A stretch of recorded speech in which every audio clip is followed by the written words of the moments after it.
What's up, boys and girls?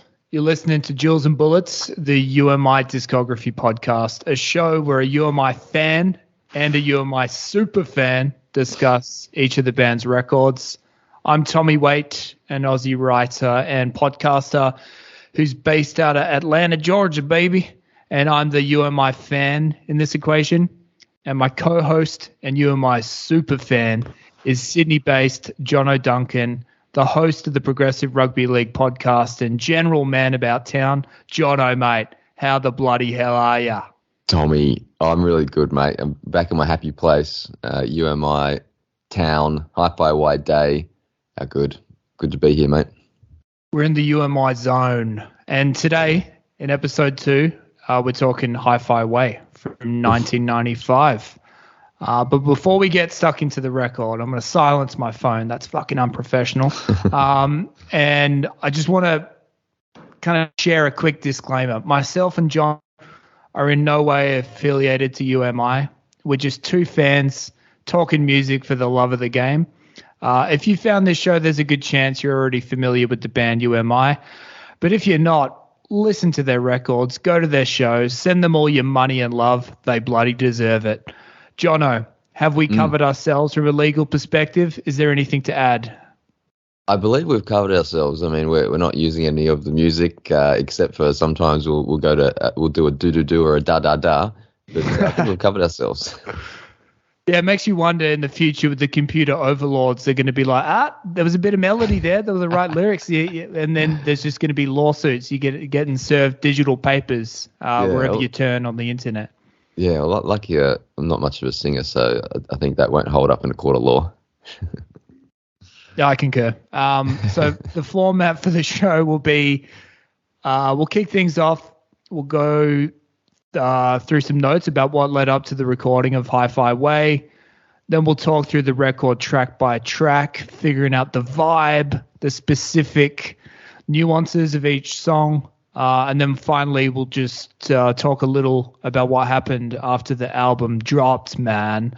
But before all that, something we really should have probably touched on during episode 1. Johnno, what's your UMI body count?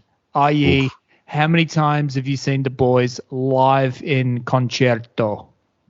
Yeah, good question. I'm not sure 100%. I can't give you an exact figure, but it's in the vicinity of 15 to 20.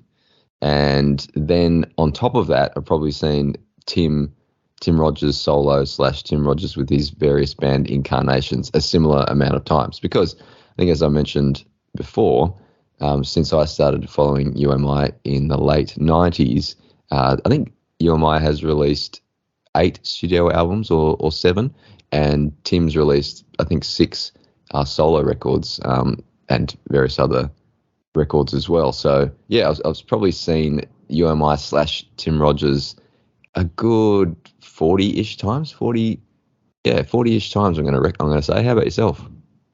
And this kind of aligns with me just being the fan as opposed to the super fan. In my defense, I haven't lived in Australia for large portions of the last 15 years, but I think I've seen them 5 times. Metro's Fremantle, which I explained earlier in episode 1, was the first UMI live experience. Then I believe it was the time we saw them, Sydney Metro's, the self-titled album tour. Actually, forgive me, there was an experience where I was very, very high at Southbound Music Festival where I saw them. So that was prior to the Sydney one. Then I saw them at the Rosemount Hotel, and I caught them in LA once in 2011. Were you by any chance screaming out Perth, Timmy, Perth? I wasn't that guy. Thank God. Yeah. So when I read that in the book, I was like, oh, that's good. But yeah, just a quick anecdote about that time I saw them. I was hanging around in LA for a couple months, just moved over to North America. And the eventual plan was to end up in New York City. And I was just killing time waiting for my girlfriend to meet me in New York. And so in LA, I was staying with these bunch of randoms. And I convinced 2 of them to come and go see UMI. We went and ate some Mexican before the gig, just at a place near the venue in Echo Park. And then we were just waiting to go in. I think we're having a smoke before we entered. And then the man, the myth, the Rogers walked past, and he didn't kind of sneak up on me. I saw him coming, so I had a decision to make. I was like, do I shake his hand? Do I say hello? And it was just, I had too much time to think. So I was like, yeah, I'm doing it. So I said, Tim, how's it going? And he shook my hand and gave me a real strong shake and said, how's it going? And gave like it wasn't a good, it was humorous, and it was exactly what I wanted. But you could tell he was kind of already white line fever. The gig was about to begin. He was ready. Yep. So, but yeah, that was and the girl I was with two people, a couple, and the lady, she said, "Oh, that is he the singer?" I was like, "Yeah, he's the singer of You Are Mine." And she's like, "Oh, he was in the restaurant we were eating at."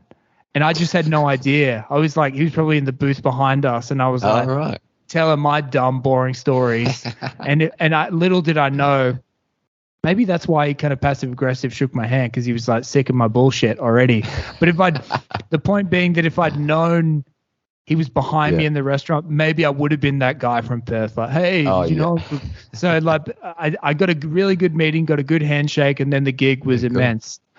Sweet.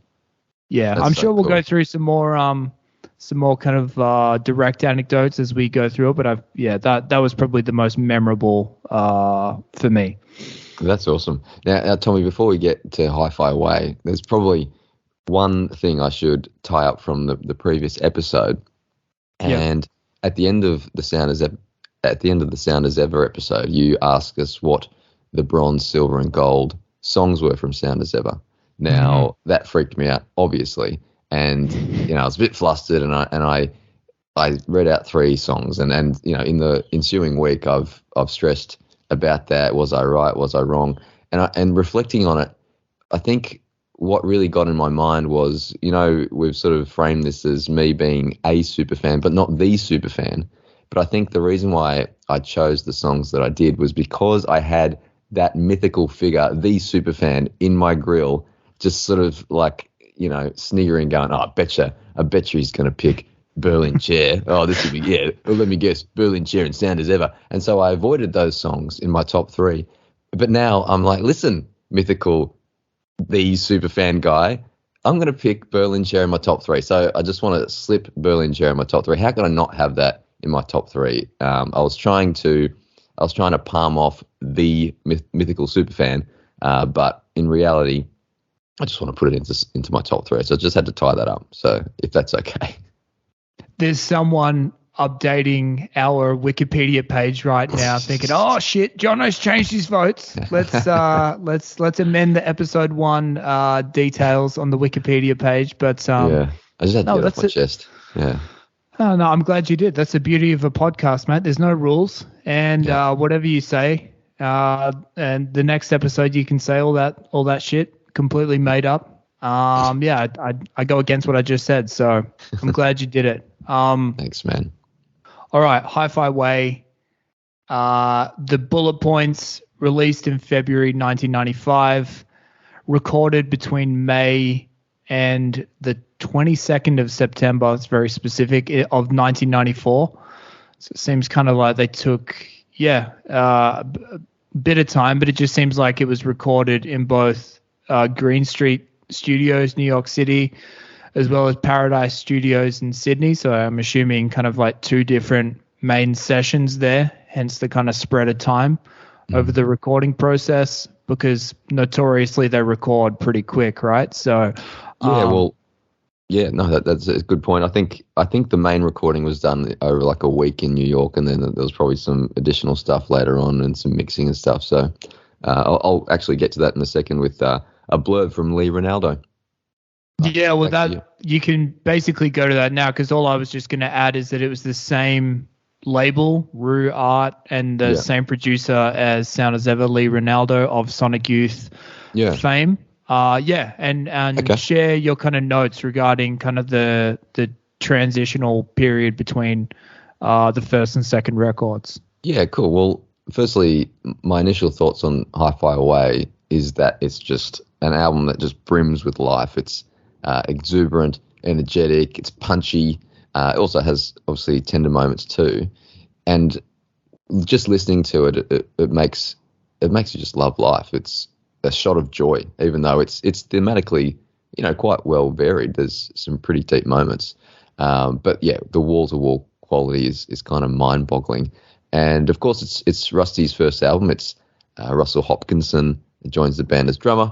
And listening to Hi-Fi Away this week after smashing through Sound As Ever Last, the thing that comes to mind is Rusty's drumming, really provides the band with more of a bounce and a pep, whereas Sound As Ever, that sound was probably more, legs astride, let's blow this apart kind of sound. And of course, the sort of connecting theme between Sound As Ever and Hi-Fi Away is the producer Lee Ronaldo.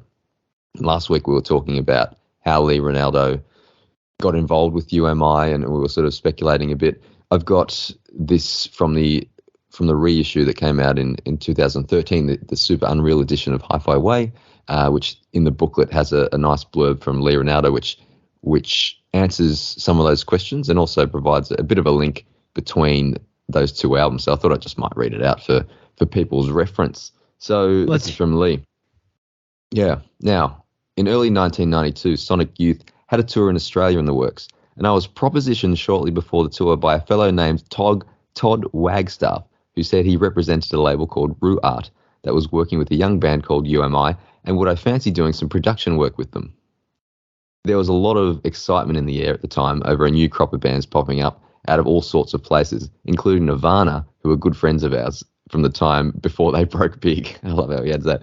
Todd told me he had a very special group on his hands, and would I try a couple of days in the studio with him around the time when Sonic Youth was going to be down under.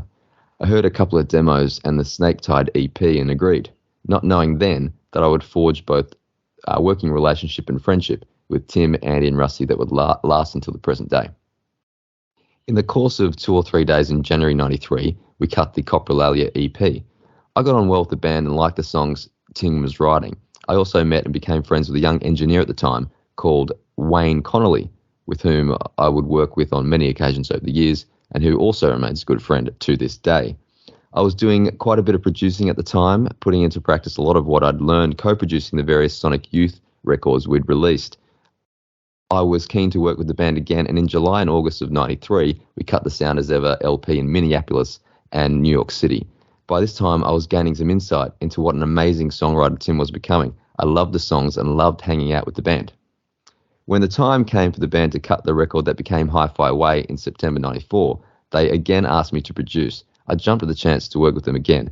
Again, we worked stateside, the band's growing love affair with the city now in full bloom, at a couple of my favourite studios in New York City.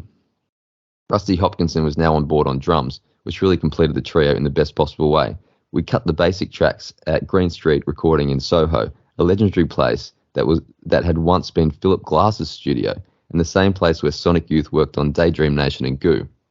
It was small but comfortable, and we worked fast, cutting most of the album in about a week, with my good friend John Sickett engineering. Turning the page. When it came to the mix, the band had the idea to bring John Auer from the Posies, with whom I'd also knew, to do the mixing. We mixed the record at my most beloved studio in New York City, Sear Sound, a legendary place which was just starting its rise to the top of the heap of New York studios. Owner Walter Sear had the best vintage gear and mentored many young musicians in the art of recording over the years. Sonic Youth had recorded and mixed our sister record back there in 1986 when no one really was interested in that place. By the early 2000s, it was about the hardest place to book in all of New York City, and also one of the most expensive. At the time, it was perfect for us. Tim, Andy, Rusty, John and I moved in and began mixing the songs. John's fine ear for melody perfectly complemented Tim's songs, which were just fantastic. My English buddy Epic Soundtracks came along to play some organ on Grey. I'm not sure if we knew at the time what an amazing record we were involved in. We knew the songs were really good, probably the best Tim had written to that point, but one never knows whilst in the middle of it what the end result is going to be like. You just work on the material in front of you in the best manner you can. But with all the great songs Tim was writing at the time, and with Andy and Rusty working perfectly in sync as rhythm section behind Tim's guitars and vocals, it all came together. It's a record which, to my ears, sounds as fresh today as the day we finished the last mixes. One of the classics of the 90s, I reckon. Lee Ronaldo, Bloomington, is that Indiana? May 27, 2013. So there you go. On your Lee, Roy. Yeah, that's right.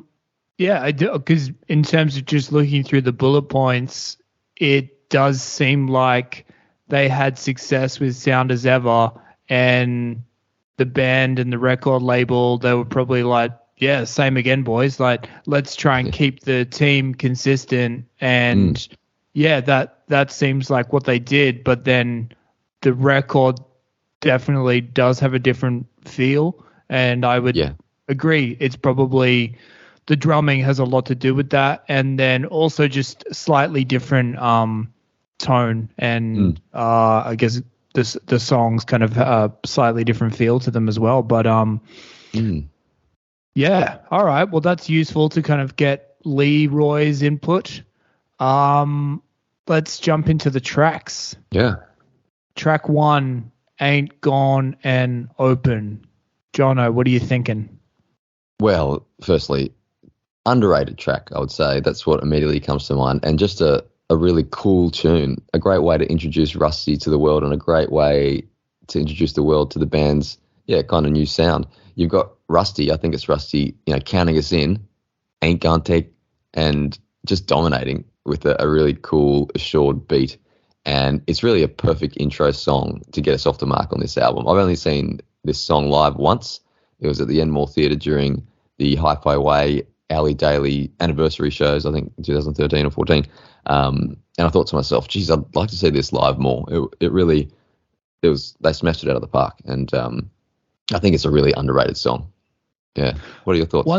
One thing that always comes up with UMI, and I guess every type of Australian band that doesn't become In Excess or something, incredibly massive, is kind of like, what's the reason they don't crack America or like become huge elsewhere or globally, internationally?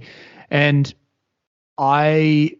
listening to this song over the last week got me thinking about how built for kind of like college radio in the 90s this tune is. Like, I think that it's seemingly kind of like in the lineage of almost like a Weezer song from the Blue album. Like it reminds me of the Sweater song a little bit. And just in terms of the kind of vibe, the laconic delivery of the vocal, and just the kind of the way the composition, it got me thinking like, holy shit, like if I was it, because the UMI always gets pegged as very much an Australian band singing about Australian themes, which I guess is true. But for me, this was kind of like if I was an American kid in college who was a fan of Nirvana and Weezer, and I heard this in 1995 or 96, I'd be like, this is fucking amazing. This is like right in my wheelhouse. And I guess I'd never really considered that because I do associate my own Australianness in a big way with UMI. And I guess I choose to see all the tracks through that prism. But I suppose because we're analyzing things in detail and looking at the producers and kind of the influences, I definitely do see kind of like a massive American indie influence on this track and a few other tracks on this record. Yeah, right. That's really interesting. I hadn't really thought about it like that, but I think coming to think of it, you're probably right. And it does have that kind of cool distance and kind of objectivity and coolness to it that is new, that probably wasn't there in Sound as Ever. So, yeah, it might be that kind of influence of the times as well. Yeah. Well, yeah, and unless you've got other things to add, you mentioned the word cool. That's what I've just got written in fucking capital letters for track 2, Minor Bird. It's just, just what a cool, like just in terms of, I was thinking about this today, that when you talking about music is difficult. And I think every music fan likes hearing musicians talk about their own music, even if they're stumbling over their own words or struggling to remember what inspired a record or tune. It's interesting whenever it's coming from the horse's mouth. But But I was just thinking, whatever I say about this track, it's not gonna do it justice, just in terms of how great it sounds, and it kind of gives me. You mentioned before in respect to Rusty's drumming. I think this track really announces itself as kind of like this record will be very different to sound as ever. And I think the drumming has a big part of that. And I also just the backyard rock show lyric, the scream of it. It's impossible to understand the songwriter's intention here, but you mentioned in episode 1, air guitaring to You and My songs and kind of fantasizing about, soundtracking your life and imagining everything fucking going perfectly right. And I think everyone who's into music, I don't care what genre, has that fantasy of just waking up one day and I know how to rock and roll and getting ushered to a fucking backyard rock show and playing a tune like this. And so I feel like it's almost by the screaming that particular lyric, it's almost just reinforcing the fantasy in the listener's head of what this kind of tune, the coolness stands for. Oh, I love it. Yeah. And also we spoke about Tim's voice last episode as well. And we're obviously defending it and saying it's fantastic, and because really there are things that his voice can do that no one else can replicate, and I think that backyard rock show scream is one of those. The scream at the end of Berlin Chair is another. It's a fantastic sort of vocal performance, and I am with you. I just love this song. If there was an objective way to rate rock and roll songs, if there was a legit way for an impartial judge to determine what the ultimate rock and roll track is, I would put forward Minor Bird as my nomination. Rusty, like you say, front and center with a killer beat. You've got, immense harmonies, rock and screams. In many ways, you could say it's the quintessential You and My song. And it's underrated lyrically as well. It's not trying to be a Miles Franklin winner, but I'm here to tell you, Tom, and everyone who'll listen, that at my nan's I wasn't thinking over boiled beans and chicken is an absolutely brilliant way to start a song. I'll fight people on the beaches about that. I'll also add that there was a period in the late 90s, early 2000s when they did a stripped back version, maybe a bit jazzy, I guess, where there was a bit of slide. They unveiled it on the Saturday Night Round 10 album, and that was really cool too. So I guess the best version I've seen live was when they kind of mixed that version with the album version, kind of like a kind of halfway house between the two, which is really great. I think that was at the Metro once. So yeah, Minor Bird, one of my absolute favorites. Yeah, it's a pretty strong kind of 1-2 punch to kick off the record, and and kind of transitioning into track 3. I'm going to mention this a few times. The third track on the record is She Digs Her, and I think this is kind of the first instance of really clever sequencing on the record. The way the kind of the punch and swagger of Minor Bird, and then it kind of transitions into this kind of, it's almost like a hybrid of the Jam and the Birds. That initial kind of it's kind of folky almost, but I guess a little bit more electric than at least the Birds, maybe akin to the Jam.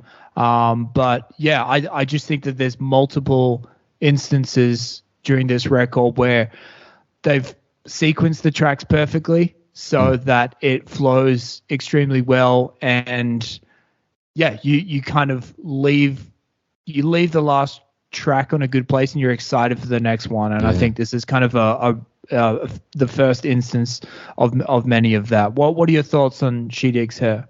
Yeah, well, I think it's a beautiful tune. I'm pretty sure it's about his mum, and it's a really sweet, sort of clever chorus and a kind of rocking, building outro. So I think it's in the context of his folks splitting up, and in some ways it's Tim's way of saying, I get it was probably really hard for your mum, and if you're happy, I'm happy. And so we sort of discussed this last episode, but Tim references his family every now and then in song, and we referenced his references to Jamie, his bro, in the last ep. So for a bit of parental balance, allow me to point out a brilliant tune on Tim's Rogers Sings Rogerstein album. I think that's his 5th solo record maybe. It's called F.J. Holden, about his dad, and that is such a good song. Once again, looking at his dad, I guess with more mature, understanding eyes, and in many ways, again, saying thanks. But yeah, musically on this song, Andy Kent's bassline sort of comes to the fore. The early days as a 3-piece, it wasn't uncommon for Andy's bass to sort of lead the song. I think this is one example where the bass kind of drives the direction of the song and the guitar kind of chimes along the background. And I think you didn't see that as much once they became a 4-piece, I think.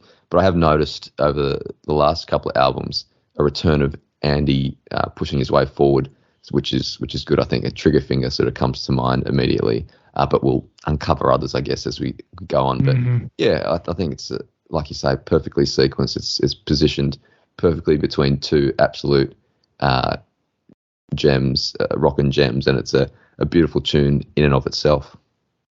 In terms of my favorite lyric in the song, it's "She came when he left, never thought it was a big decision, gave up on lives that revolve around beer and fishing." Now, come on, people at home. That's like if you were just in terms of understanding more of the context of his mother's life from reading the book. It's if you were looking to scapegoat the men in your life and decide I like girls now, you'd scapegoat beer and I'm sick of the fucking beer and fishing. So I thought that was awesome. Yeah, and the first time around, I think it's car ignition. That's it. Beautiful rhymes. I think I would make one distinction there. I think it's gave up 4 lives that revolve around beer and fishing. Oh, yeah, sorry, you're right. That's probably probably an error from my copy and paste job. No, and I think it's similar lines. It's like, her, being a mother, I guess, in those days, you really are sort of. Your direction of your life is, influenced heavily by what you have to do as a mother, and I guess that's what he's trying to say there, and he's, admitting that or understanding things from her perspective. So, yeah, beautiful song. And yeah, I just finally probably my favorite part about this tune is the outro, and I like it's the way I would describe it. It's cinematic yet suburban. Yes. Because it's got a montagey type of feel to it, but yet it still feels very folky and personal. It doesn't get overblown. There's no horns come in or anything crazy. It's just the organ kind of swirling and it crescendos, but in a very kind of neat and tidy way, and it definitely leaves you kind of with the whole kind of. I guess it's kind of it's a song about being thoughtful, and it leaves you with kind of like feelings of introspection and kind of like wonder.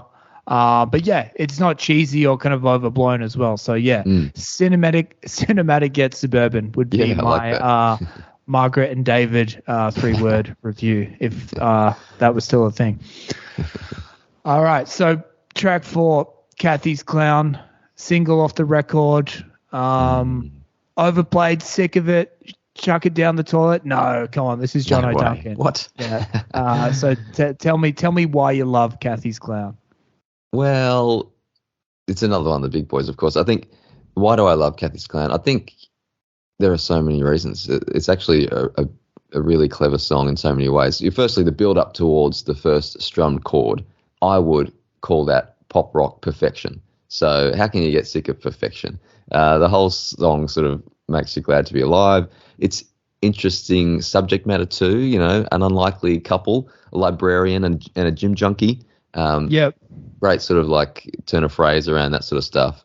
Above all, a fun song and lyrically clever. Once again, it might sound simple, but Did You Ever Never Wanna Let Somebody Down is, brilliant. And Ever Never Wanna is a perfect trio of songwriting words. I'm telling you. Ever never wanna, shoulda, coulda, woulda. Yeah, it's in that. Did you ever never wanna let somebody down? It's just, everyone knows that feeling.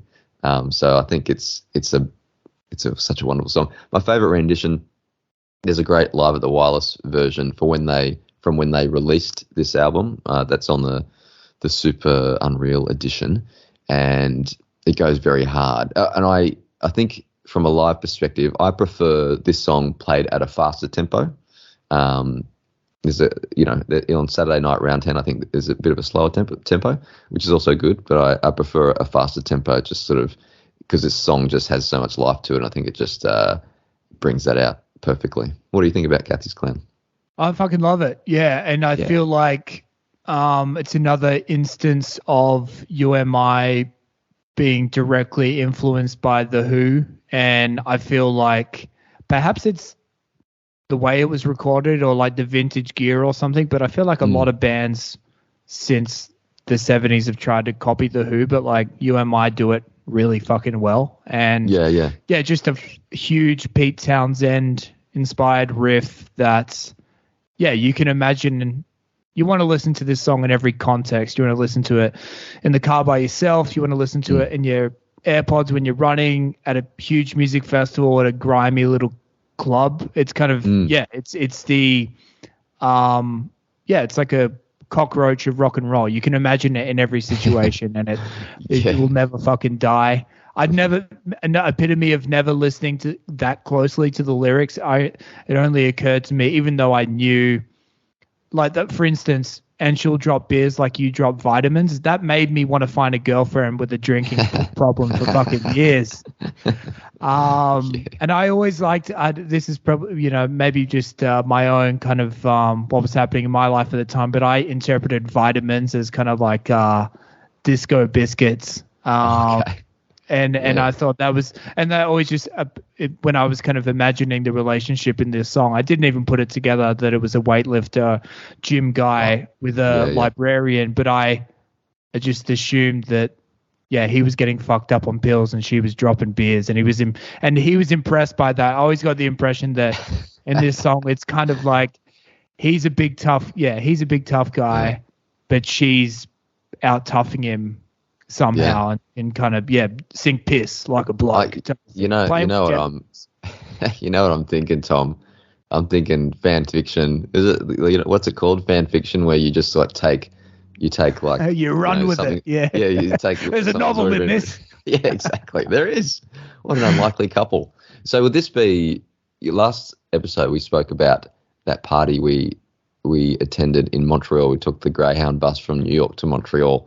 And you, to make me feel at home, you took over the playlist and put on Adam's Ribs. Would this be the song that you put on from Hi-Fi Way? You don't have to answer now, but just want to put that in your mind. I'm curious about what would be your Montreal party track from this album. Yeah, you know what?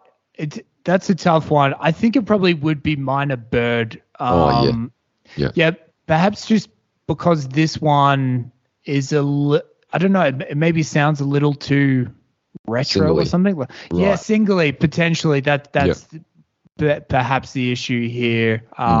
Just in terms of, I don't know. I've had that feeling before when someone plays and you kind of, it's too singly. You don't know it, and you're like, should I know it? It creates anxiety. You're like, this is a single, isn't it? You just played me a single.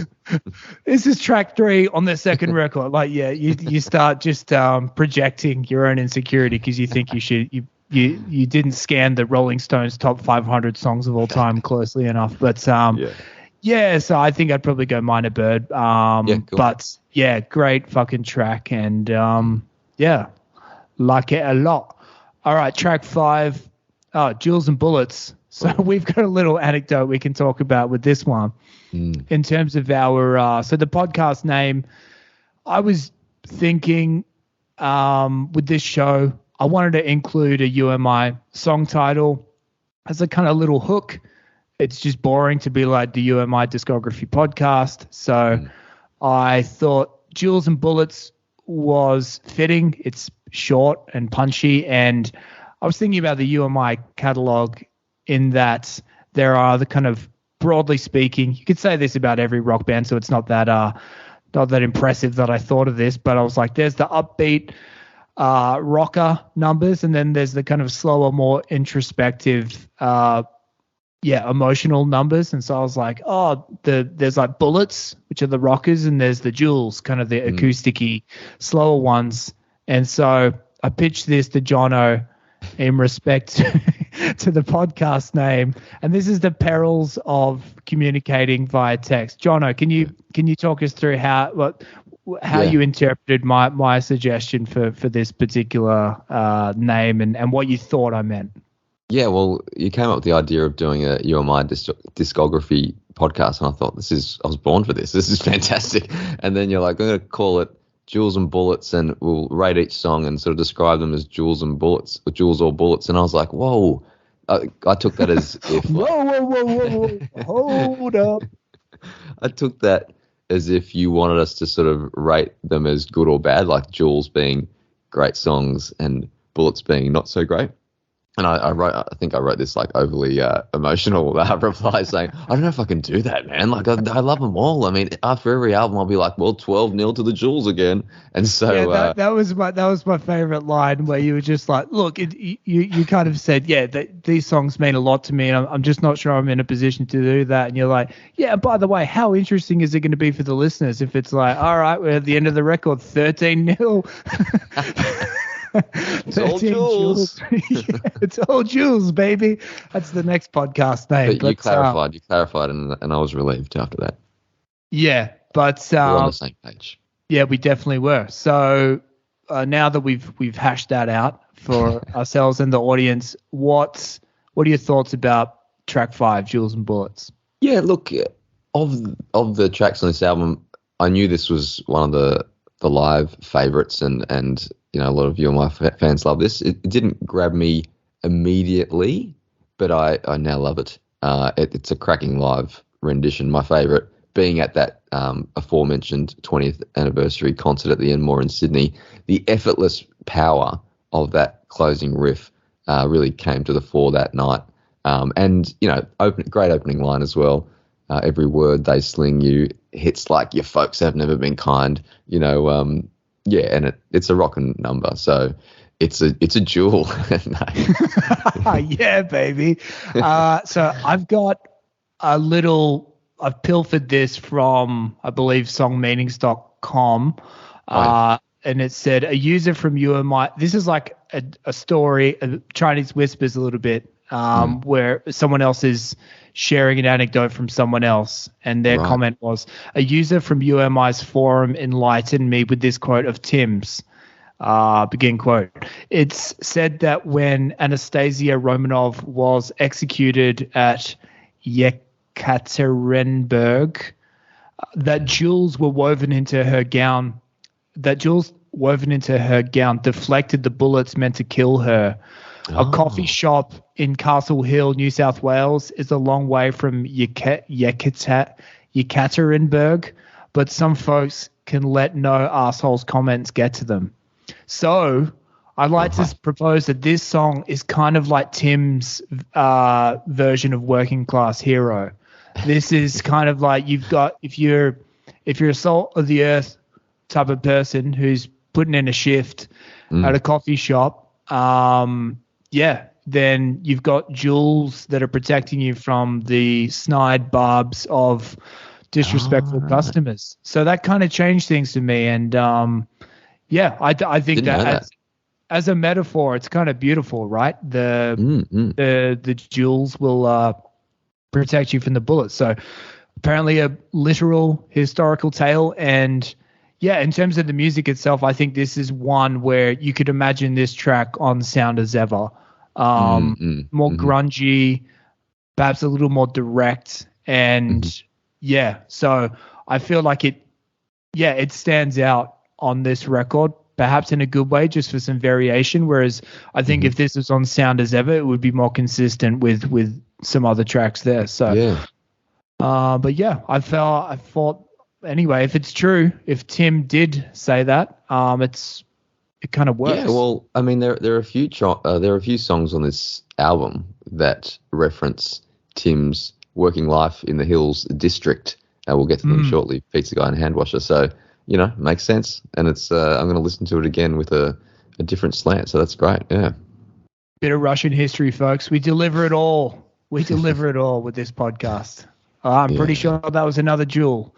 Moving on to track 6, Purple Sneakers. Johnno, take us away. This is extra important for you as a Sydney sider. Yeah, that's right. And incidentally, I actually went to the same high school as Tim. I think 13 years later, I graduated from that high school where Tim was school captain. Now, Purple Sneakers is another big one. It is a pretty special song. I guess the way Tim can access childhood memories and make them into stories that are sweet and maybe a little sad but a little funny and all kind of at the same time, that's a pretty special skill.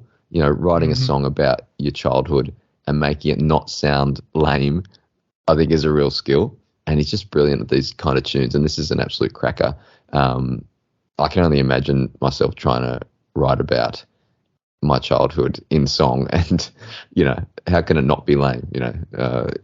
They used to pick on me, but it made me into the man I am today. That would be basically the way I'd approach it. But Tim has a great gift of firstly accessing the details of a childhood, just those specific details of walking somewhere or wearing, in this case, purple sneakers and grey jeans, but also just adding a sense of humour, a sort of bit of self-deprecation. It's just always a perfect mix, and this is an absolute perfect example. This was actually the first tune I saw them play live. So we're talking about our live experiences. My first You and My concert would have been 2001 for the Dress Me Slowly tour at the Enmore Theatre, and they played this first, interestingly. And I remember in the jam at the end of the song, Rusty's drums just cracking through that dense Enmore air. It was beautiful stuff. I took 2 friends from school with me, a girl called Sarah, who I had an enormous unrequited crush on, my mate Scott, who was a great go-to for gigs as well. And being my first gig, I was just a total naive 18-year-old. I never really went to gigs before that. So this was a big deal for me. I didn't know what to expect, so I made sure we got there super, super early because I didn't know how these things worked. And we watched the whole shebang. The Vines were on first. This is before Highly Evolved. They handed out of EPs at the end. And I was looking for it the other day. I can't find it, but it had some great versions of their songs from that first album. I think I've heard that on YouTube. They're quite different. The production is way different, right? Yeah. And then it was Eskimo Joe, who... Oh, Perth boys. Freo boys. Yeah, I wonder if they said that to Tim backstage. Hey, mate, we're from Perth. Freo, to be precise. Who they just released a really good album at that time, I think, called Girl. And then, of course, You Are Mine. So, I have really fond memories of this song. It's just a cracker. There's also a pretty cool version on the Saturday Night Round 10 live album as well. So what do you think about Purple Sneakers? Yeah, I love it. Well, first of all, what an on-brand. You've got your unrequited crush there, and then they open with this. This is Tim's soundtrack in your life. This is amazing. But so true. Didn't think of that. Yeah. But I think this is another instance of perfect sequencing of the record, going from Jewels and Bullets to Purple Sneakers. And I think this might have the best production on the album. I think it showcases pretty much every kind of side of You and My, the song. It's pretty dynamic, and I concur that the drum fills at the end are amazing. And but potentially something that I've always really liked about this song is that it's a real head nodder of a chorus.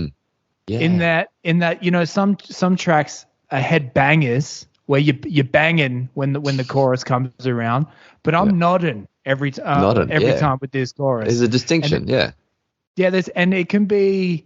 I don't care if let's say you're in a shitty mood, you've just had an argument with someone, that's definitely your mood is going to dictate the enthusiasm and energy behind the nod, but you're still nodding regardless. I it's as a challenge to all you and my fans and super fans out there. Put this one on and then try not to nod when the chorus comes on.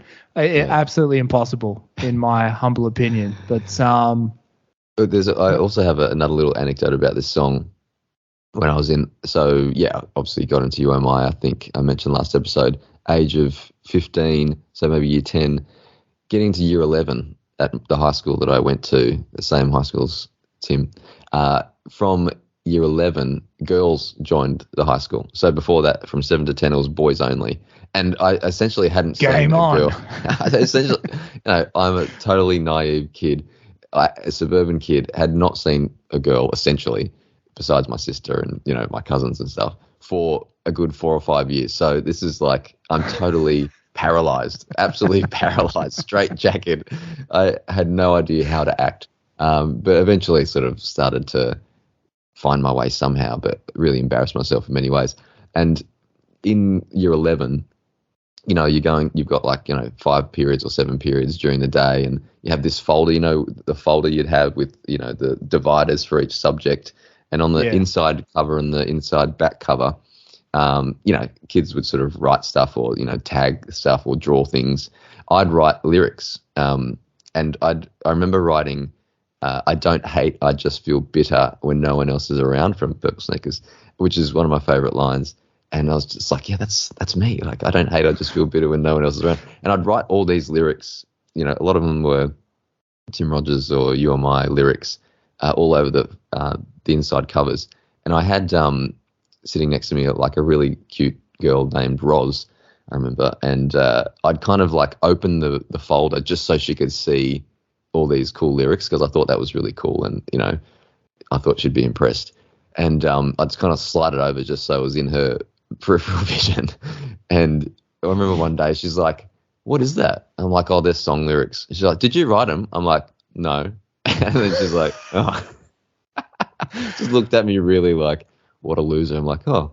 And then I just like shut the folder. Never to open again. Did you turn on her? Did you say, well, you're cute, Ross, but you don't have a cute name? Ross, least cute name I can think of, to be honest, Ross. Yeah, well, I was back to my just totally flustered kind of personality for the next 3 months. Didn't take anything out of me at all. But yeah. And what about the bridge? Refresh my memory. Glebe Point Bridge, now the Anzac Bridge, correct? And where exactly is that in? Yeah, so you're heading at the end of Victoria Road. So you sort of drive past Rozelle, and then you sort of turn left at the end of Victoria Road over the Anzac Bridge and into the city or onto the Harbour Bridge. So I think when Tim was writing this song, I'm just trying to remember if the new Anzac Bridge was built at that point, because there was like a much more humble version called the Glebe Point or the Glebe Island Bridge. So Tim references the Glebe Point Bridge. So it might have been a previous incarnation. But yeah, it's sort of beyond, it gets you from like the inner west-ish or the inner Sydney Peninsula over to the city. Yeah. And is that a pilgrimage site? Have you ever been? Have you ever just gone there for the heck of it, or when you pass through, you think of the track? No, I used to live in Balmain for a couple of years, so I'd walk or run or to work some days, and I'd often have I'd purposely put on Purple Sneakers just to sing that line while going over the bridge.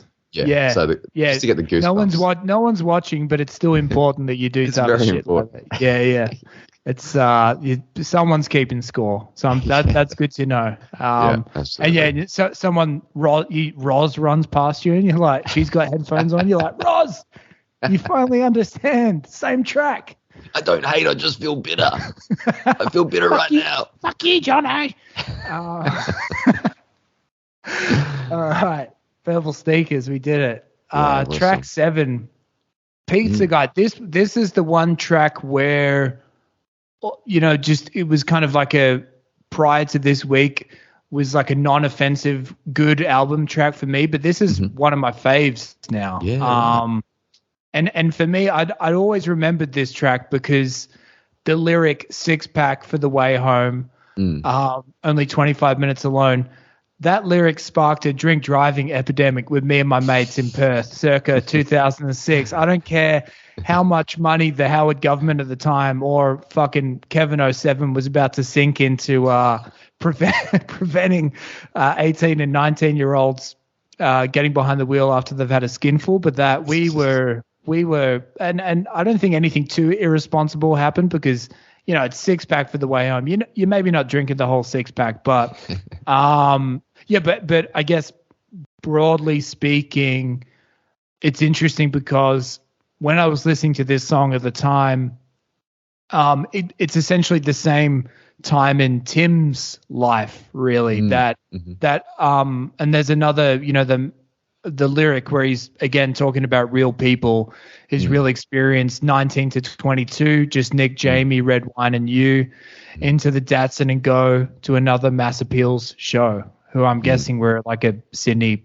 band at the time. No, Mass Appeal. The name, you know, resonates. So I don't know if they were a Sydney band, but yeah, they were. I think a fairly well-known band. I thought they were American, but I might be wrong. Maybe a Sydney band. Yeah. But yeah, anyway, and just because analyzing the songs a little more closely, reading the lyrics, understanding the lyrics, and then the context from Detours, I'd always had the impression, because when I first started listening to Tim Rogers kind of had the rock and roll, Who Put the Devil in You kind of outlaw rocker look. And I knew that they had more kind of emotional, softer tracks, but I was under the impression that he was kind of writing in character.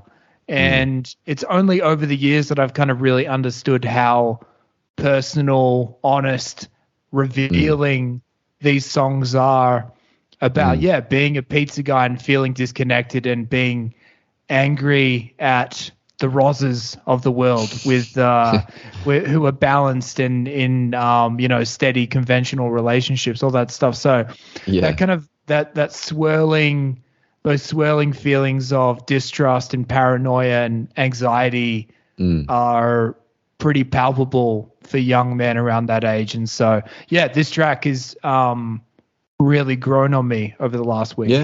Right. Well, also the use of the chattering and the clinking sound effects is a nice, interesting touch. I can't quite remember. I'm pretty sure they might have used those sound effects during those More shows, I think. And if that's true, that's pretty cool. I have that memory. I have to check out the DVD, which I have. I have to actually get a DVD player. Who was the band? Who was that Aussie band that Tim Rogers lived? Enfa. From 1200 Techniques. 1200 Techniques. Maybe you got one of the 1200 Techniques boys to drop a sample and do a bit of wow. Yeah, it's ripped up. That was important for 5 minutes in Australian rock music history. But sorry, I interrupted you. No. And if you want to hear like the whole Pizza Guy jam to finish the song, the Live at the Wireless gig that I mentioned before has the whole song, and you're right. It's a cool jam at the end. The riffing and it's like a kind of cool driving finish to the song. And also, if in terms of that kind of sound effect or that use of like clinking glasses and chattering people, that's used in Tim's first solo record, in the intro track called Bushel and a Peck, which is like an instrumental, which is kind of like a bit of plucking guitar and violin with, you know, people clinking glasses and chattering and laughing and all that sort of stuff. So, yeah, interesting how he, on his first solo record, used that effect again. Yeah, I fucking love the outro. Once again, reminded me of Weezer, 90s college rock, and it's almost got there's a band from Manchester called the Charlatans, who were kind of like Manchester, early 90s kind of, I guess a dance rock hybrid. And the outro to this song has got that kind of really bouncy, sounds pretty druggy in my opinion. You know, like there's a quote on Wikipedia about how Tim Rogers was talking about the recording of this record. He says I was drunk and high the whole time. And yeah, I think the lyrics are pretty, on parts of this record are pretty druggy, and the feel of it is pretty kind of all about getting fucked up when you're young and lost and impressionable. So yeah, it definitely, it's one of those where at the time I liked it without really thinking about it, and I just hung on to the six pack for the way home lyric. But yeah, it's cool to revisit these type of tracks and figure out, this is why it was because it was speaking about me, and I didn't really realize it at the time. Yeah, well, speaking of being young and being loose, I think the next track is along those lines, and it's called Applecross Wing Commander. And Tom, as a Perth boy, tell us about Applecross.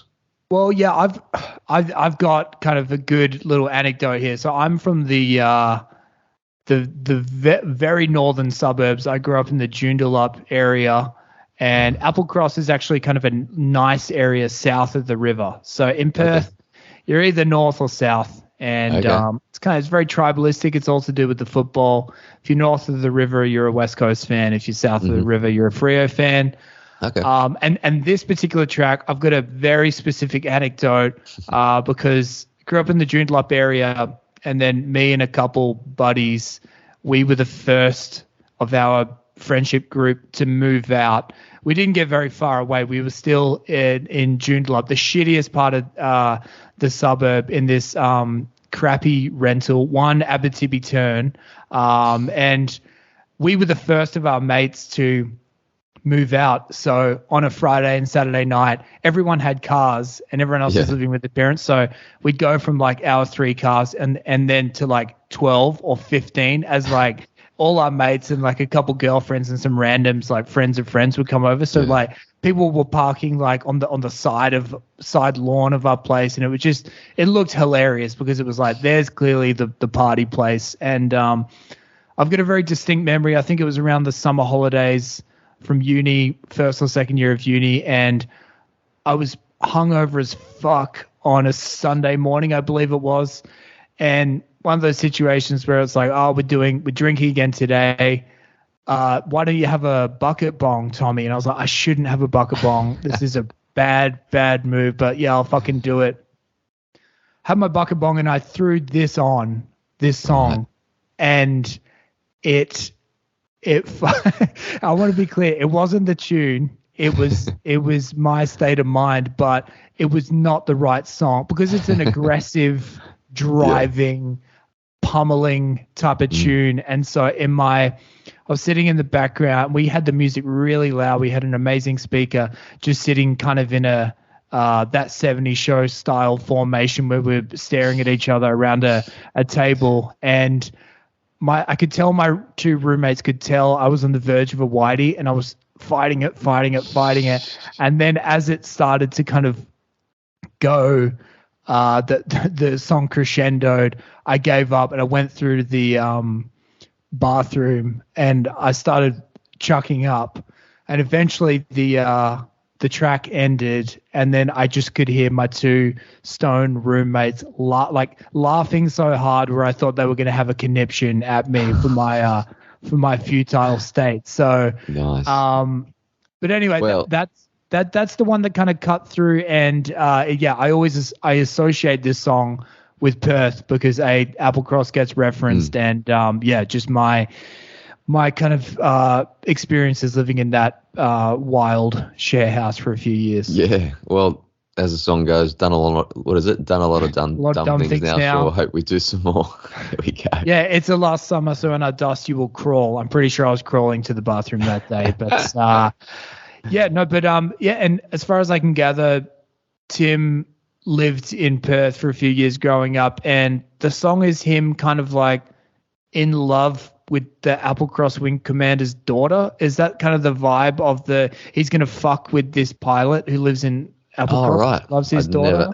I'd never sort of, never understood it. So I just thought it was just about being youthful and loose. So yeah, haven't gone into that depth. So that's interesting. Perhaps you might be wrong. Perhaps, For me, the song is all about the jam at the end of this song, which is just like, it is just phenomenal. And Rusty's drumming is kind of mind blowing.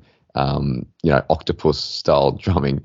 Don't know how he does it. So yeah, and incidentally, there's a monster live at the Wireless version that I just heard on a UMI J files, which just came out during the week, which is really good. From the '97 Melbourne Big Day Out, which is a fantastic version. So it's just an incredible jam.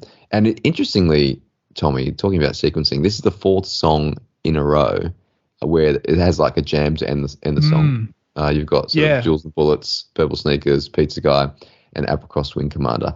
And then obviously She Digs Her as well has a jam as well, which is interesting for some reason. Yeah, and that's a good point. Potentially, when you look back at the Pizza Guy outro, where they utilized the chatter and the glasses clinking, potentially that's why. If they had a bunch of kind of these jammy outros, where that atmospheric party chatter kind of differentiates that track from the other outros. So I think we're onto something there, mate.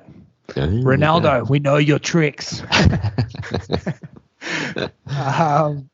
Cool. Well, that's but yeah, Applecross is a nice spot. When I moved back to Perth, over COVID, I lived south of the river pretty much for the first time in my life. I spent a bit of time in Freo a couple of years before that, but yeah, and I was always tribalistic, hated fucking south of the river. It was so stupid because I moved to the south of the river. I was like, this place is exactly the same and really cool.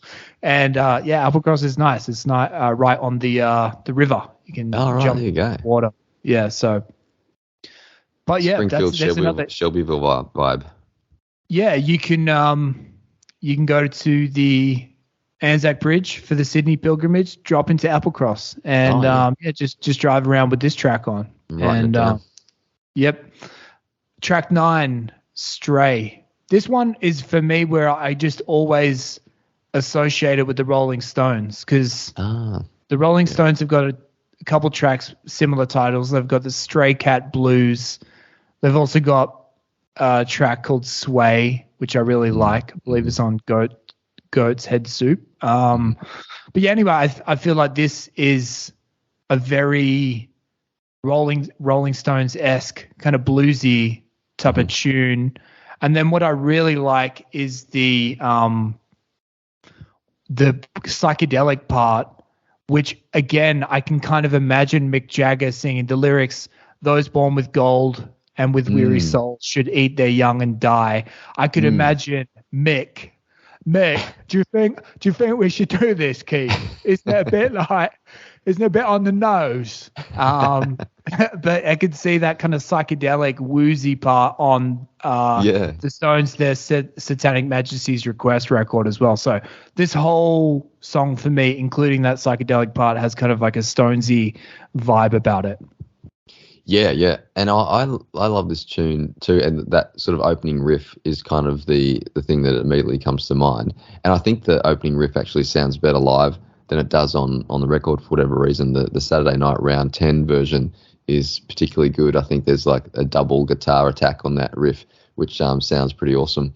And also the Live the Wireless version on the Super Unreal edition, that opening riff sounds awesome, and Tim does a cool scream, which always sounds cool too.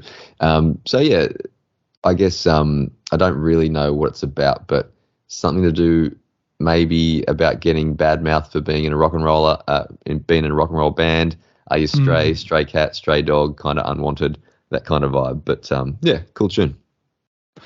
Yeah, and it's interesting you talk about these different kind of live versions of that are particularly good, and there's maybe kind of some slight nuance with the tempo or instrumentation, because I can't think of many UMI songs where they've like they've really fucked up. With some bands, it's like, oh, they fucked up. This is a great tune, but they fucked up the recording, and the live versions are significantly better, or just you kind of the live version is so superior you don't even bother listening to the originals anymore. Like I can't think of many UMI songs that where they've made like a massive error with and I think that obviously they are a great live band as well, so they're good at replicating what they achieved on the record as well, which I think some bands struggle with. Plus I guess Davey coming into the band kind of changed things and opened things up in a good way a few years down the line. Yeah, I think that the live versions are just a good complement. Obviously, a bit rougher, a bit rawer. But yeah, interesting what you say there, because when I've heard Tim sort of reflect on, Hi-Fi Way, but particularly maybe number 4 record, I get the sense that he doesn't love the production, or he feels like it could have been a bit more, a bit less of a sheen over those particular records. So it's interesting kind of getting reflections on how they see the sound of it, decades later. But I get the sense that he would see a couple of these songs that not quite as sort of direct and sort of impactful as he perhaps would want them. And maybe Stray, the opening riff, perhaps might fall into that category where, the live versions are kind of like really kind of just hit you, where this one is kind of muffled a bit maybe underneath the production. So, just a thought. Yeah, that's going to be interesting to discuss when we get to those records, because I know one track where I much prefer the live versions is Damage. Because I like Damage on the record, to be clear, but I feel like the way I've seen them do it live, there's some like really shitty Channel V recording, like just to a studio, like 10 people in a studio, where kind of has a way different woozy type of but anyway, I'm jumping ahead. Cool. Records, so we'll get to that all in good time. Track 10, Hand Washer. Have you ever been a dish pig? Never been paid for it, but definitely washed a hell of a lot of dishes around the house. I've done it bit. yeah. Now this is a beautiful little ballad, I guess, another song about working in fast food in the hills where I grew up. Now, the bloody Hillshire Chamber of Commerce should have kind of sponsored this part of the album. There's Pizza Guy, there's Hand Washer. You mentioned Jules and Bullets as well. I can't remember if it's in Detours or whether he's references it on his radio show, Liquid Lunch, but Tim, like me, is a bit of a germaphobe, I think. So I take this song to be about the travails of being a germaphobe, working in a kind of grotty fast food restaurant, So it's a beautiful little song. Yeah, and an amazing vocal performance. Yeah, I realized it's not about being a dishwasher. It's about like being a waiter, right? And handing over drinks and food to other people. But it's another sweet part of his book where I guess the Hurricane, he calls her, his partner. I'm assuming he's still with her, but how she's a waitress and he's got like a great respect for a very difficult job. Yeah, for sure. And for me, the songwriting, I'm just reminded of Ray Davies from the Kinks, where I could just imagine him, kind of like you were saying, that this part of Sydney in this particular era was kind of like Tim was, getting stories out of, and I could kind of see Ray Davies getting a similar story out of kind of like 1965 London, very kind of mournful and just again beautiful production, the way the kind of acoustic guitar and vocal, and then the kind of it's like an organ, kind of just so a really cool sad kind of song, which read Detours if you haven't, if we haven't made that clear, how useful getting all that extra, because that's a weird thing about that book is that I can imagine some people who are like, I've got the AC/DC autobiography, I've got the John Farnham one, that they just want the stories of how the band made it big, and which I couldn't give a shit about. If you want that, go to Wikipedia, I think, or like watch a documentary. But so I like Tim's book in that there are you and my stories, but they're weaved in, and he explains kind of pertinent moments in his life,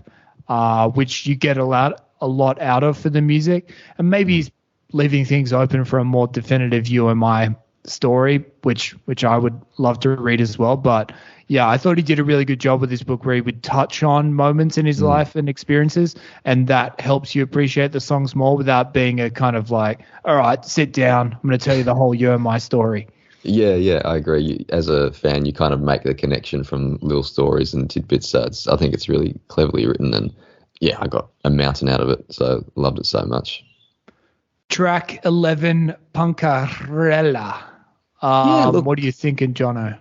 Yeah, cool tune. I mean, I don't have much to say about this. It's probably along the lines of what we've been saying about being young and having a good time. I don't really know what it's about, but it seems like wildness when you're young, and you know, maybe from the perspective of older people, I don't really know, but it's a pretty cool track, and it goes pretty hard live. So once again, one of those that I'd like to see live more often. But if they played all the songs that I'd like to see live more often, we're talking about a 14-day gig. So, you know, when I say that stuff, take it with a grain. Johnno Fest.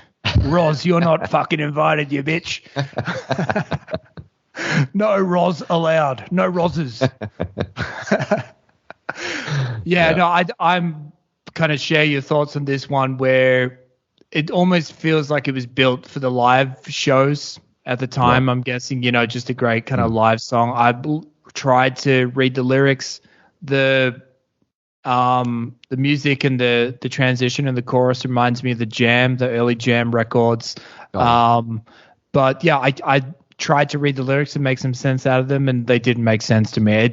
I was thinking that it was maybe about something teaching your kids in private school. Is it about like a teacher who's kind of like, I'm clutching at straws here. Is she kind of like she's like a teacher at a private school, but she's a fucking part-time punk on the side? Like I had no idea. I couldn't follow it. And it could be a north of the river, south of the river divide kind of thing, or about, you know, you're teaching your kids in private schools, as in like the parents from the other side of the river going, private school kids or whatever. I don't know. Could be. Maybe. Maybe it's just about nothing. Maybe it's just finding a rhyme. Yeah. Track 12, Ken, the Mother Nature's Son. I may be wrong here, but I think this is a classic of the record company guy is a piece of shit genre. I might be wrong there. But that's a classic. What a genre. Yeah.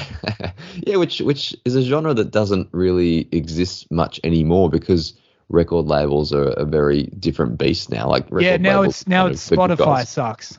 Yeah, exactly. Yeah, where record labels back in the day, you know, record labels as we knew them when we were growing up were kind of like behemoths and had all the power and way too much power. And now, I think it's a completely different scenario. So that's how I see the song, and a great sort of clapping kind of moment as well. You know, clapping is an underrated sort of musical instrument, and you and I always do that really well. So this is probably the first time I heard them, you know, enact this style. So yeah, it works really well. Yeah, I like it. It reminds me of Nirvana, the sound, and yeah, I could see this one being on Sound as Ever. So again, this is kind of like a Ronaldo's fingerprints all over it. But yeah, in a good way. I think that it provides some nice variation, and I think this is a 14-track album.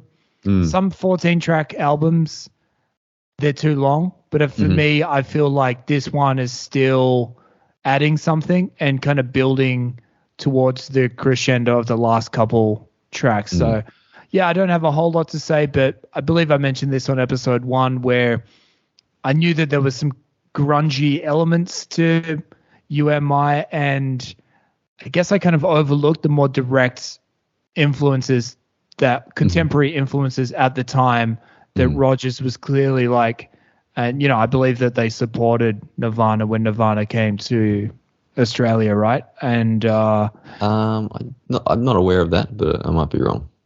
Yeah, I swear there's some story. Maybe it fell apart because they didn't come or something. But there's some, I don't know. There's some reference in terms of Rogers talking about Cobain's songwriting and saying he was impressed. And I think which everyone was, where it was like a guy who was making it big, but very much on his own terms with a unique sound. So anyway, I thought it was a cool kind of grungy track.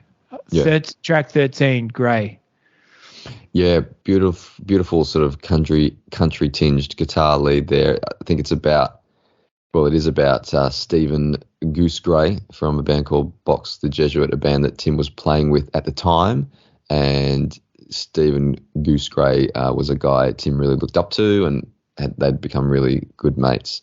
And there's some beautiful passages within Detours about Tim's relationship with Goose and his partner, who I think's name was Susie. And this song is kind of a lament about that whole thing and that he never got to say goodbye. I think he died while you and I were recording Sound as Ever, and Tim got the news he wanted to come home, but Goose's partner told him that Goose would have wanted him to finish the record, which he did. And fans will kind of notice that in the liner notes of Sound as Ever that album is kind of dedicated to Stephen Goose Gray. And this is a beautiful song. It's a kind of beautiful tribute to someone who seemed like a really beautiful guy.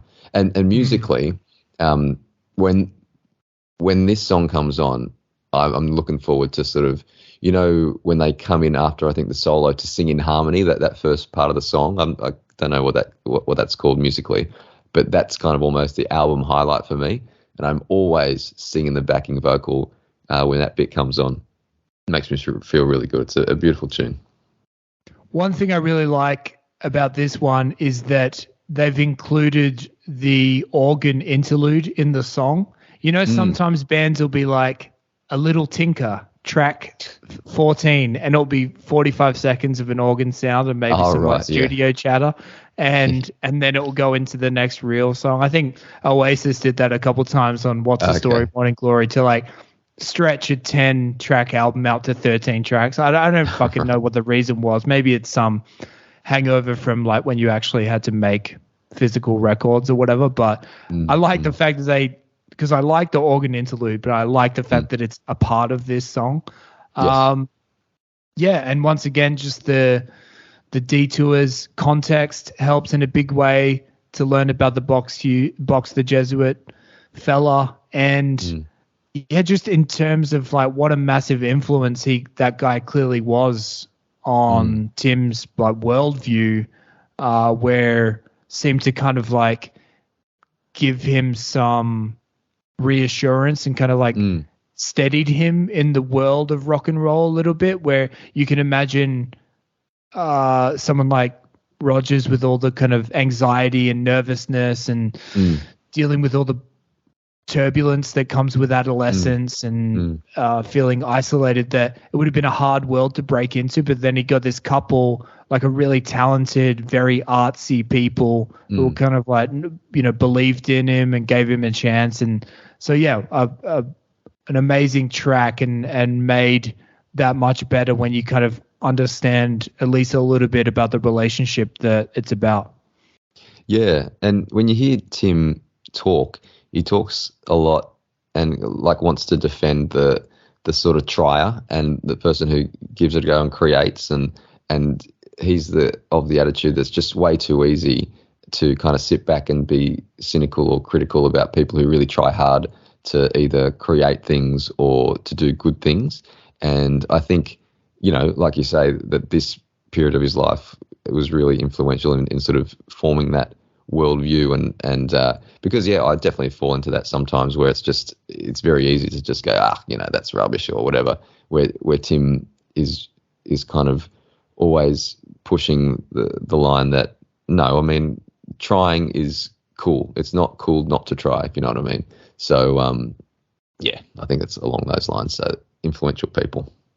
Yeah, I thought of you in that part of Detours where Tim Rogers is like, he's hungover or he's coming down or something, maybe dealing with that bout of anxiety when he's doing his stage play, and then he's Seinfeld's on the TV and he's like, can't fucking deal with this right now. This is the problem for everything. And I was like, oh no, worlds colliding for fucking Johnno. Because Johnno, for those playing at home, Johnno's a massive Seinfeld fan. And we were lucky enough to see the great man himself, Jerome, in the Bronx, which was a pretty cool experience. But there was definitely one of those situations where it reminded me of when I was growing up. My dad fucking loved Billy Connolly.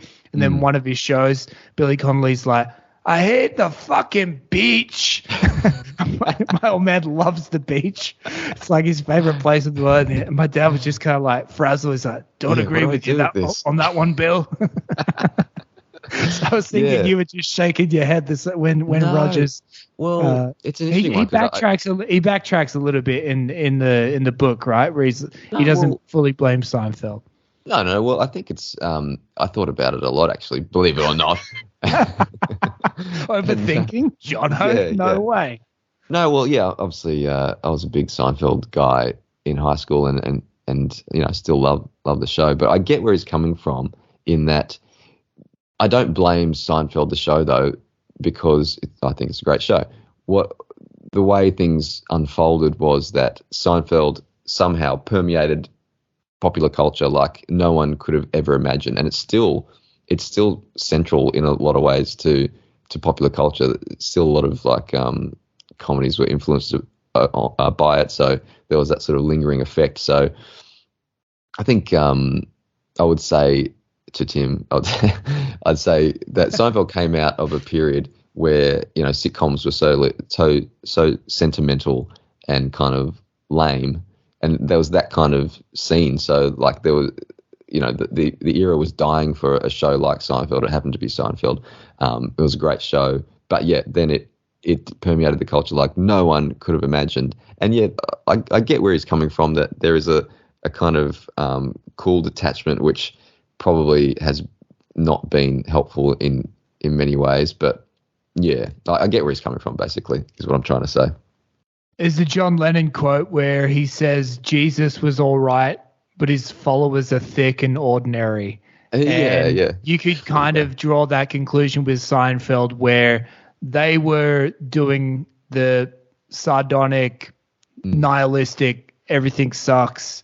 Let's point out all the issues in the world, but with some jazzy bass to spice it up a little every now and again. But the kind of imitators aren't as clever as they think they are, and so that's kind of my impression of it. Is that because I've overwatched Seinfeld a little bit now, but I loved it. But you kind of get sick of the imitations, and you got to remember the original was an original for. Yeah, and let's not forget that in the finale they end up in jail. So it's comeuppance. Exactly. Final track 14. How much is enough? Another biggie, I'd say, in terms of the catalog. Yeah, huge. There are a lot of questions on this album. Did you ever never want to let somebody down from Cathy's Clown? Is that why my future's so bright from Minor Bird? Do you need somebody to feel somebody from Purple Sneakers? Then a bunch of questions in this last track. How much of it is enough? Which, incidentally, I don't think is a question. There's no question mark on the on the album. Would it stain if the lights fell down on your name and each face began to look all the same? Would you sell out to the deal with the lowest calls and you burn any preceding flaw? How much is enough?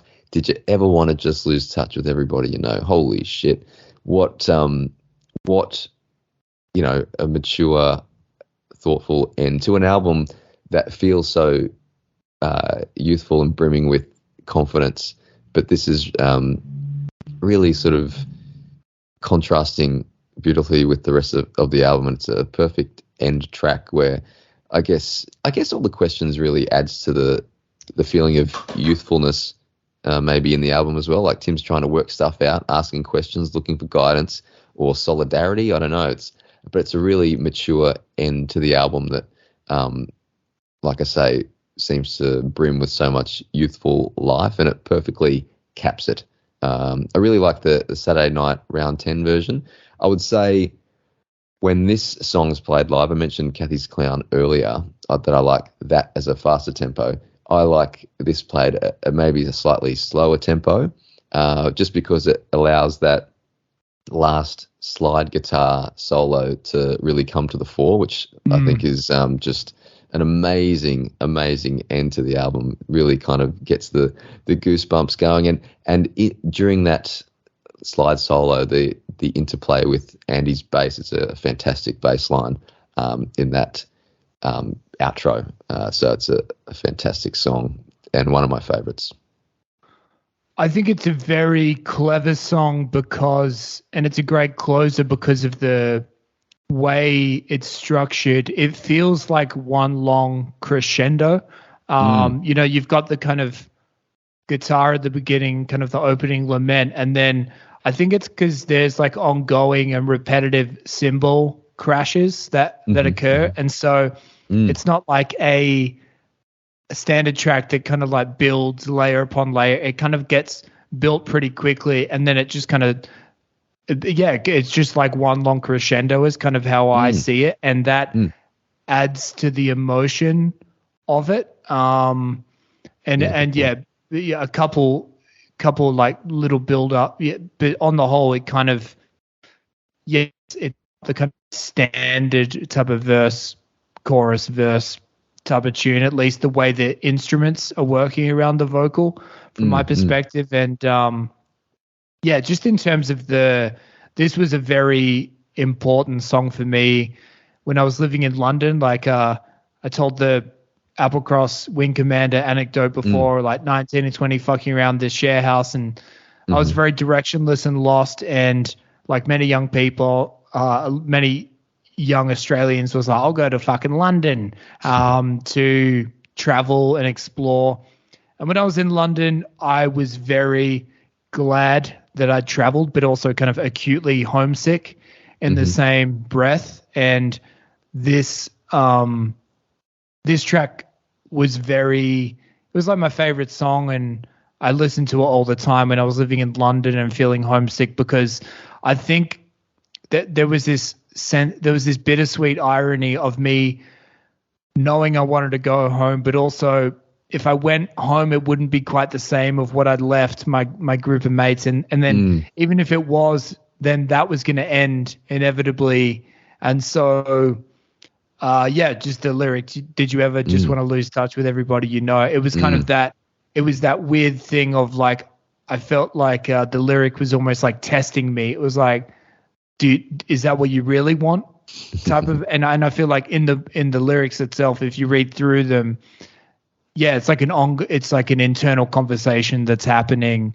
And I like this song so much. This is the one time I was ever like seriously considering getting a tattoo. And again, another Perth kind of reference here, because this was when I was living in London. It was shortly after AFL legend, West Coast Eagles legend Ben Cousins got busted for drugs, and when he got arrested, he got pulled out of a car shirtless, and he had the Ned Kelly's last words tattooed on his shredded torso, such is life, and kind of like a bikey tattoo style. So I was seriously considering getting how much is enough across the top of my back, on my like shoulders, in like old English lettering. Pretty glad I didn't do that, but I was like, I just didn't know. No one I was hanging around with had tattoos. I didn't know a tattooist. If I did know someone, if it was like, it would have been done. So I was that. Wow, I was that. That important for me at the time. And I thought you were going to say. I thought you were going to say you were going to get tattooed. Did you ever want to just lose touch with everybody you know? And I was like, where was that going to? Was it going to go all around your back and then to your front? It's a long one. Yeah, just but how much is enough? Excuse to put on a bit of weight. You're like, I need a bit more skin folds for the tat I'm working on. But the Heathrow injection. But an amazing song. And I there's some tunes where I need to be careful when I listen to them, because it's not like I break down crying, but it definitely transports me to a different time and place, and I have to, if I'm like in the middle of a busy day, I'm like, well, don't listen to that now, because you'll need to spend 15 minutes shaking it off the psychic kind of hangover that exists. So, but yeah, when I do throw it on, thoroughly enjoy it. Very, very deep song for me. And that outro is just, that just really complements the tune lyrically. I think it's absolutely perfect way to end the song and the album. Yeah. Defos. Well, that's the whole kit and caboodle. It is. Talking about what happened after the record happening, what was dropped, it did really fucking well, where it seemed like Sound as Ever was kind of like the critically acclaimed record, obviously built their fan base, and then this was kind of like the big second album, number one peak position with the album ARIA charts, and certified gold, 35,000 units. So this was definitely kind of their breakthrough to somewhat in the mainstream kind of. But I think what else would you say based on your understanding of what happened after it came out? Yeah, I think it won another ARIA. I think, like Sound as Ever, it won Best Alternative Release. And I think, subsequently, through the passage of time, when there's been those kind of lists of best Australian albums, that come out every now and then, Hi-Fi Way is generally the one that critics seem to think is the best for whatever reason.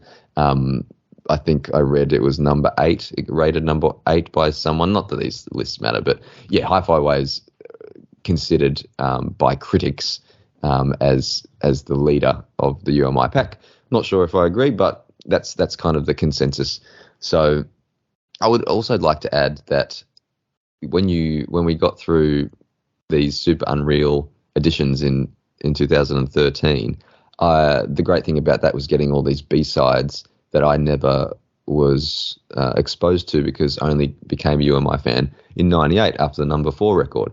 And so Hi-Fi Way is an immense B-side, and I can't believe it's actually not on the record itself, a tune called Hi-Fi Way. So just want to mention, maybe this is a bonus episode down the track, but some of the B-sides from these early albums and all the way through are absolutely incredible, and the sign of an immense band who just have limitless abilities to create great tunes. But yeah, Hi-Fi Way, what a classic. I had never considered that, the album title. Holy shit. That's I definitely smell a bonus episode I just want to listen to that track. I don't know, it's a great kind of, it's the album name suits but I'd never really considered why it was called that. But just a very minor little bit of trivia on the Wikipedia page. It's got the personnel of who worked on the record, and keyboards on the track Gray was a guy called Epic Soundtracks, which sounds like a hip hop producer or something, but it was a British musician, stage name of a British musician, Kevin Paul Godfrey, who died not too long after the record came out. He died on the 6th of November 1997, died in his sleep at his flat in West Hampstead, London. The official cause of death was ruled as inconclusive. And I've just always, how weird would that be to be the band? Like, this is when they're crushing it, mid 90s and kind of like moving on to Ali Daly and all that. And yeah, you just be like, oh, remember that guy who played the keyboards on Grey? He's dead. Like, might have spent, I always just wonder about those random little, because now we can kind of piece together history through Wikipedia, those, that just this finding out about the news and being like, oh, I liked his work on it. That's sad. I guess in terms of industries like the music industry, that's probably becomes a pretty common thing as you get older and you survive the lifestyle in the industry and into your 40s and 50s and stuff. All sorts of kind of little arteries that sort of branch off from your existence, kind of those experiences become more and more common, I guess, as time goes on. But yeah. All right. Well, the national anthems are about to sound. Bronze, silver, gold. Johnno, what do you think of this one? Okay, hopefully a bit more clear cut, and hopefully that mythical creature of the superfan is not in my grill. I'm going number 3. I will pick. I'll go grey. Grey number 3. How much is enough? Number 2. Minor bird number 1. How about yourself? Strong choices. Yeah. Well, this is tough. So I'm probably going to say minor bird, the bronze. Mm-hmm. Then I will say, I'm going to say hand washer silver. Oh, nice. Yeah. Yep. And how much is enough to take out the gold for me? Yeah, love it. Beautiful. Well, there we go. That is episode 2. That was a biggie. That felt important. I was like, we need to kind of do this record justice. Not that I didn't feel that way with Sound As Ever, but I was like, the super fan, whoever he, she, or they is, are going to be listening intently, and hopefully we did a good job. Yeah. Well, thanks, Thommy. I think I really enjoyed that. It's an important album to myself and you and a lot of people, so good to chat about it. Yeah, and so episode 3 will be getting stuck into hourly, daily. Yeah, and I think what's cool about this is that by going forwards, you kind of go backwards, man. At the same time, you do get more of. I definitely learnt more and got a deeper understanding of Sound As Ever through going through Hi-Fi Ways. So yeah, if anyone's listening to this and they want to kind of share their thoughts about this episode or a past episode or a future episode, don't know when you're listening to this in podcast land, but we've got the contact dates in the episode description. Hit us up via email or social media to share your thoughts, questions or concerns, and or any stories. Yeah, stories would be great. Live experiences. Were you the guy who said I'm from Perth to Tim Rogers? I wasn't, thank God. But anyway, subscribe, all that bullshit. And stay tuned for next week, Early Daily. Thanks, Johnno. Thanks, Tom. Thanks, folks.